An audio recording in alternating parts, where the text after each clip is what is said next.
Selamat pagi buat teman-teman sekalian. Salam sejahtera saya ucapkan buat kita semua. Pertama sekali kita mengucap syukur kepada Tuhan Yang Maha Kuasa atas berkat pertolongannya kita masih diberikan kesehatan hingga saat ini. Meskipun di situasi yang sekarang ini kita diperhadapkan dalam situasi pandemi COVID-19 yang dimana membatasi beberapa kegiatan yang kita lakukan, tetapi itu bukan menjadi suatu penghalang dalam kita menjalani hidup yang sedang kita lalui. Yang saya hormati Ibu Emilia Contessa selaku dosen pengampu mata kuliah kewirausahaan. Di sini saya akan mendeskripsikan tentang diri saya sendiri sebagai syarat tugas mata kuliah kewirausahaan. Nama saya Reski Simamora. Saya berasal dari Kabupaten Deri, Provinsi Sumatera Utara.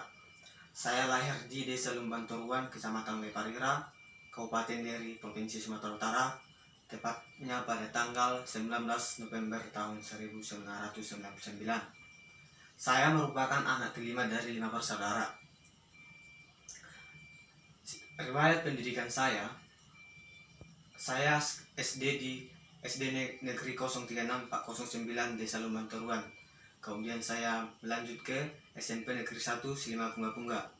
Untuk sekolah menengah atas sendiri, saya SMA di SMA Negeri 1 sempat menempuh. Setelah lulus dari SMA, saya melanjutkan pendidikan ke Fakultas Hukum Universitas Bengkulu. Saya masuk di Fakultas Hukum Universitas Bengkulu pada tahun 2017. Sekarang saya sedang menempuh semester 7. Saya mengambil peminatan di bidang hukum tata negara.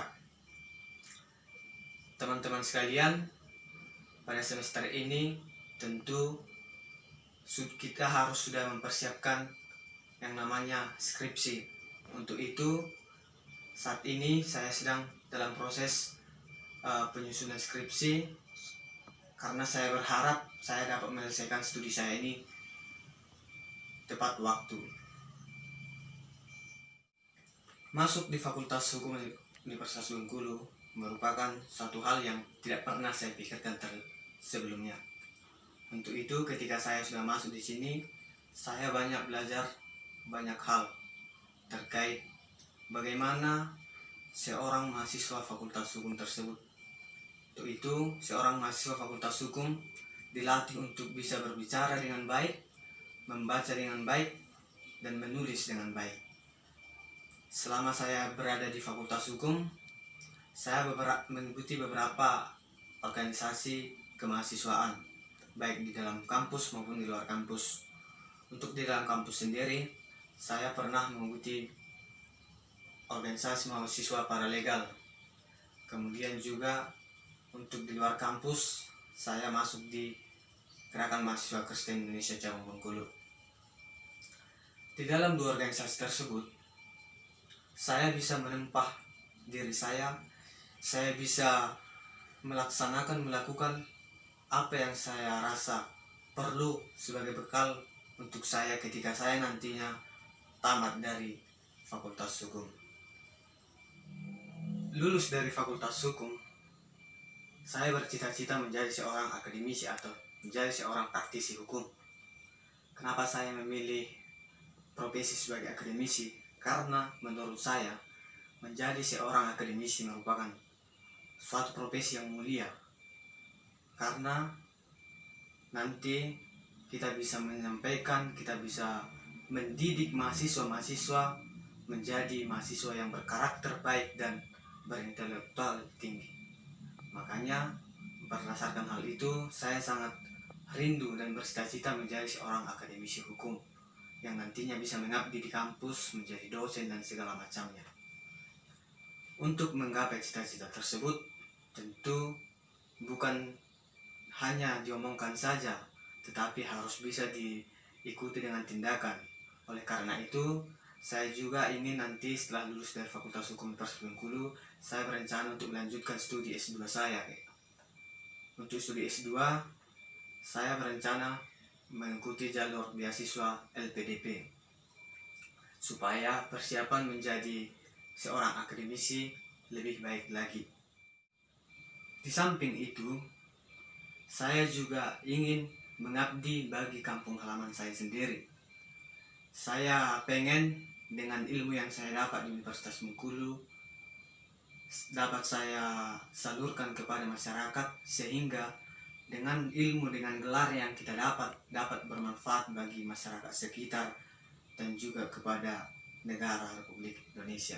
Untuk harapan saya saat ini yaitu saya berharap studi saya dapat segera selesai, terkhususnya saat ini saya masih belum ACC judul seperti itu dia. Jadi saya berharap segera dalam tahun ini bisa ACC judul, kemudian seminar proposal, dan selanjutnya tahun depan dapat komprehensif sekaligus sidang skripsi.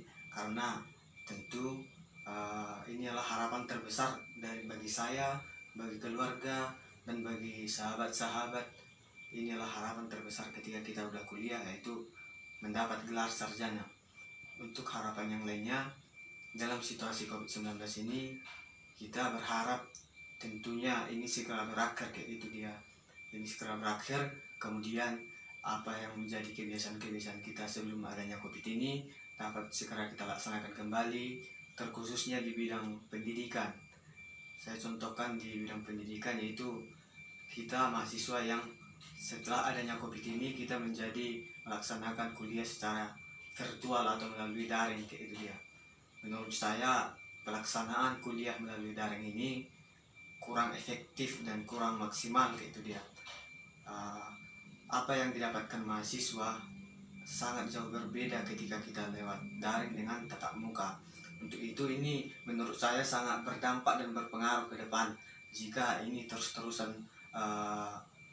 terjadi dan terus-terusan nanti sampai nggak tahu kita kapan pastinya segera berakhir. Makanya harapan terbesarnya ini segera berakhir, vaksin segera ditemukan, kemudian juga aktivitas kehidupan kita bisa berjalan dengan normal lagi, perekonomian kita berjalan normal lagi, kemudian juga kesehatan setiap masyarakat dapat pulih, kemudian tidak ada lagi kita dengar kasus-kasus positif, kemudian perkuliahan juga dibuka, baik itu juga perkuliahan, sekolah, sampai ke tingkat pendidikan terendah hingga PAUD dan TK. Itu mungkin harapan saya. Ini juga kita tentunya kita memberikan harapan seperti ini, kita harus ikut juga berpartisipasi mewujudkan harapan ini. Bagaimana cara berpartisipasinya?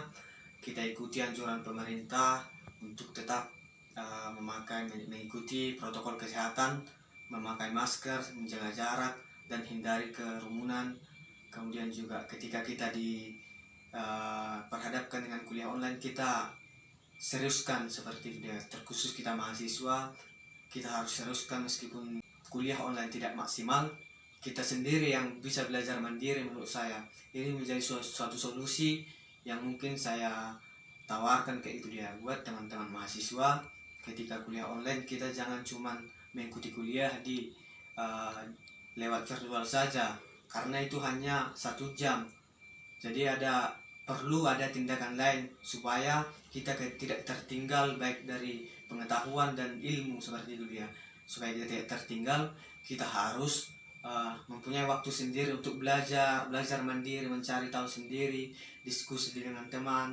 Jadi di sini diperlukan kreativitas dan inisiatif untuk bergerak, untuk bagaimana untuk mengembangkan diri, bagaimana untuk melatih potensi diri. Apalagi semester makin bertambah, umur makin bertambah, kita harus pikirkan betul bagaimana nanti ketika ini sudah selesai. Tentu dampaknya sangat besar seperti itu ya. Ketika selesai nanti COVID ini, sementara bekal yang kita miliki tidak ada, kita pasti ya sia-sia juga apa yang kita dapatkan, apa yang kita laksanakan di perkuliahan, apa yang kita lalui selama kuliah, kayak itu dia. Mungkin sampai 4 tahun, 5 tahun kuliah akan menjadi sia-sia ketika kita tidak mempunyai bekal dalam situasi seperti ini. Karena ketika nanti memasuki kita nanti pasti memasuki adaptasi baru, kayak itu dia, dimana kita sudah lama tidak melaksanakan kuliah secara tatap muka, kemudian juga pendidikan secara tatap muka, kegiatan-kegiatan lain secara tatap muka. Setelah ini nanti berakhir, pasti kita seperti diperhadapkan suatu hal yang baru. Nah, ini harus bisa kita sesuaikan, kayak itu dia. Jangan sampai nanti banyak mahasiswa-mahasiswa menjadi tamat kuliah tapi tidak jelas arah tujuan hidupnya, tidak jelas apa yang mau dikerjakan, sehingga banyaknya pengangguran dan segala macamnya. Nah, ini harus kita pikirkan bersama, terkhusus kita masih sebagai mahasiswa sebagai agen of change, agen perubahan dan agen of kontrol sosial bagi pemerintah dan masyarakat. Mungkin sekian yang boleh saya deskripsikan terkait diri saya sendiri, cita-cita dan harapan yang boleh saya sampaikan dalam video ini. Mungkin itu yang bisa saya sampaikan. Akhir kata, apabila ada perkataan atau ucapan atau tindakan yang kurang berkenan, saya mohon maaf, karena saya sejujurnya mungkin saya masih perlu untuk belajar dan melatih diri lagi dalam berbicara dan menyampaikan argumen. Cukup sekian, terima kasih.